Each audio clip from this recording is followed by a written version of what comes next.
Kapag hindi nagawa ni COP o ni investigator on case, pwedeng magkaroon ng administrative sanctions. So, paano ba mag-buy-bust operation, attorney? So, you have your team leader, you have your pursuer buyer, you have your arresting officer, you have your seizing inventory officer, you have your recorder. Okay?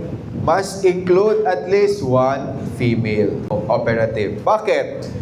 Sila ang kakap-kap sa babaeng mga suspect. Okay? Checklist. Again, you must arrest immediately and apprise them of their constitutional rights. Seizing officer marks evidence immediately at the place of seizure. And you mark with initials, signature, and date. Okay? Investigator on case. So ito may requirement. Kailangan may certification. May certified, examined na affidavit of arrest.